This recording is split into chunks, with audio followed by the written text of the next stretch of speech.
Hello guys, ഇപ്പോൾ നമ്മൾ പോയി കൊടുക്കുന്നത് എൻ്റെ അളിയാക്കാൻ്റെ തോട്ടത്തേക്കാണ്. അപ്പം അവിടെയുള്ള വിശേഷങ്ങളായിട്ട് നമുക്ക് കാണാം. ഇതാണ് എൻ്റെ അളിയാക്കാൻ്റെ പയറും തോട്ടം.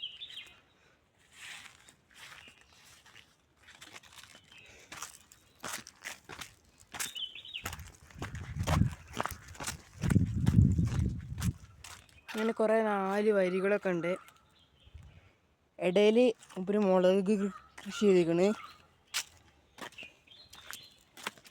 ഇടയ്ക്ക് കറുമത്തി വരുന്നുണ്ട്. പിന്നെ ഇവരാണ് മെയിൻ പയറിൻ്റെ തറവാടാണ് ഇവിടെ. പിന്നെ അതിന് വേണ്ട സാധനങ്ങളും അതൊക്കെയുള്ള സ്ഥലമാണ് ഇവരുടെ.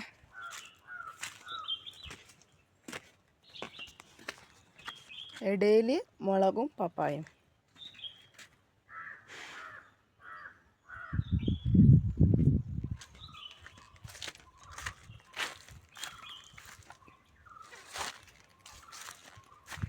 ഇവിടുന്ന് അത്യാവശ്യം നല്ല വ്യൂ ഉണ്ട് കേട്ടോ.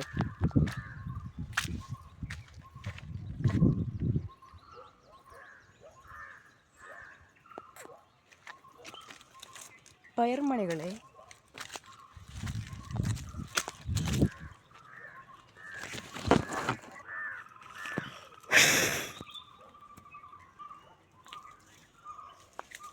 ഈ പൂവ് എനിക്ക് ഭയങ്കര ഇഷ്ടപ്പെട്ടു.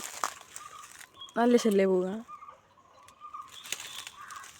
ചേമ്പലുകളും പയർമണികളും നിറഞ്ഞ കാട്ടിലൂടെയാണ് നമ്മളിപ്പോൾ കടന്നു പോകുന്നത്. ഇവിടെ കണ്ടോ, പയർ പടർന്നു വയ്ക്കാൻ വേണ്ടി നല്ല കയറൊക്കെ കേട്ട് സെറ്റാക്കി വെച്ചിരിക്കണേ. പക്ഷെ പടർന്നു വെച്ചിട്ടില്ല.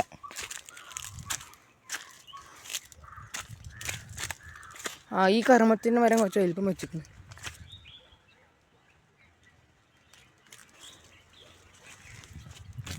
ഇതാ ഇവിടെ പയറൊക്കെ ഒറിജിനൽ പയറായതുകൊണ്ട് നമുക്ക് ഇവിടെ നിന്ന് തന്നെ വാങ്ങി തിന്നാറ്റും. കെമിക്കലൊന്നും ചേർക്കാതെ.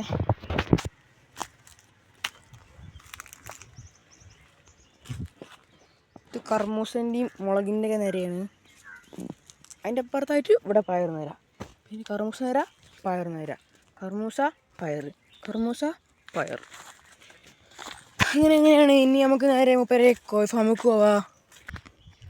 ഇത് പയർന്നോട്ടാണെങ്കിൽ അതിൻ്റെ കൊണ്ട് നേരെ പോകണം.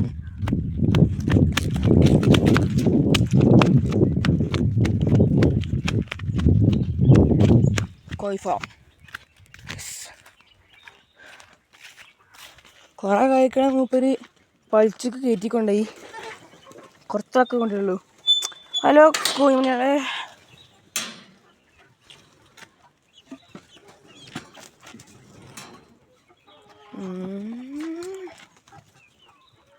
കുറേ അത്യാവശ്യം ആൾക്കാരുണ്ട്. വെള്ളി പറമ്പി വെള്ളി എല്ലാവരും ഉണ്ട്.